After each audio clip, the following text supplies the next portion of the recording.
శ్రీ మహాగణాధిపతయే నమః శ్రీమాత్రే నమః మాచిరాజు భక్తి ప్రేక్షకులందరికీ నమస్కారం. తరచుగా అప్పుల బాధలతో ఇబ్బంది పడేవాళ్ళు, ఒక అప్పు తర్వాత ఇంకొక అప్పు చేయాల్సిన పరిస్థితులు వస్తున్న వాళ్ళు, ఎంత ప్రయత్నించినా అప్పులు తీర్చలేక ఇబ్బంది పడుతున్న వాళ్ళు తొందరగా అప్పుల బాధల నుంచి బయటికి రావాలంటే ఏం చేయాలో ఈ వీడియోలో మనం తెలుసుకుందాం. ఎప్పుడైనా సరే అవసరానికి ధనం లేక అప్పులు చేస్తూ ఉంటే అప్పులు తీరక ఇబ్బంది పడుతున్నారా? లేదా అప్పు తీర్చేసినా మళ్ళీ ఒక అప్పు తర్వాత ఇంకొక అప్పు చేయాల్సిన పరిస్థితి వస్తుందా? అలాంటప్పుడు ఏం చేయాలంటే మంగళవారం రోజు చిన్న ఆంజనేయ స్వామి విగ్రహం ఇంటికి తెచ్చుకోండి.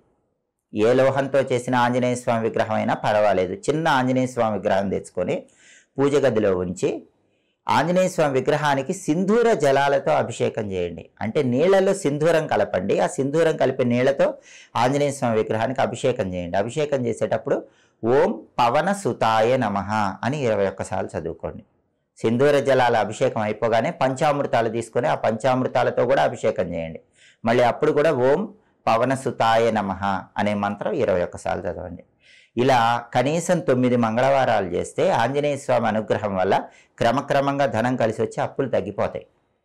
అయితే అభిషేకం చేశాక ఆ పంచామృత తీర్థాన్ని మీరు స్వీకరించండి. సింధూర జలాలతో చేసిన అభిషేకం పూర్తయ్యాక ఆ సింధూరాన్ని నుదుటన బొట్టులా ధరించండి. ఇది చాలా శక్తివంతమైన విధి విధానం.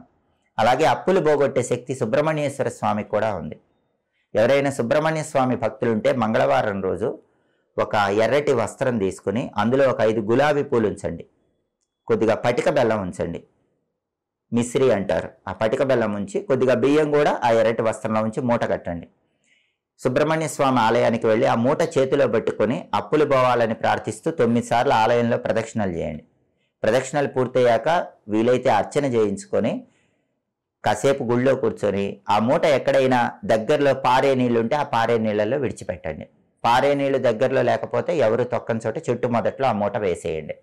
మంగళవారం సుబ్రహ్మణ్య ఆలయంలో ఈ ప్రత్యేకమైన పరిహారం చేసుకుంటే క్రమక్రమంగా సుబ్రహ్మణ్య స్వామి అనుగ్రహం వల్ల అప్పుల నుంచి బయటపడవచ్చు. అప్పులన్నీ సంపూర్ణంగా పోగొట్టే శక్తి ఒక ప్రత్యేకమైన ఉంగరానికి ఉంటుంది. దాన్ని పగడ గణపతి ఉంగరం అంటారు.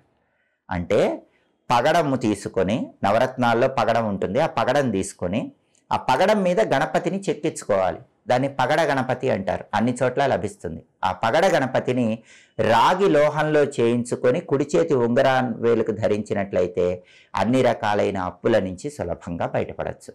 అలాగే పెద్ద మొత్తంలో అప్పులు ఉన్నవాళ్ళు, అంటే లక్షల్లో కోట్లల్లో అలా పెద్ద మొత్తంలో అప్పులు ఉన్న వాళ్ళు ఏం చేయాలంటే ఒక చిన్న శివలింగం, బంగారు శివలింగం తెచ్చుకోవాలి. చాలా చిన్నది బంగారు శివలింగం తెచ్చుకొని పూజ గదిలో ఉంచి గురువారం పూట ఆ బంగారు శివలింగానికి అభిషేకం చేయండి. ఆవు పాలతో కానీ నీళ్లతో కానీ. అలా 16 గురువారాలు శ్రీం శివాయ నమః అని 21 సార్లు చదువుకుంటూ ఆ బంగారు శివలింగానికి అభిషేకం చేయండి.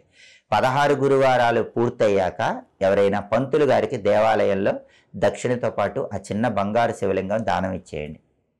16 గురువారాలు పూర్తి కాగానే ఆ చిన్న బంగారు శివలింగం అభిషేకం చేసిన దాన్ని గుళ్ళో పంతులు గారికి దానం ఇస్తే ఏదో ఒక విధంగా ధనం సమకూరి లక్షల్లో ఉన్న అప్పులు, కోట్లల్లో ఉన్న అప్పులు, వీటన్నిటి నుంచి చాలా సులభంగా క్రమక్రమంగా బయటపడవచ్చు. ఈ విధులు పాటించుకోండి.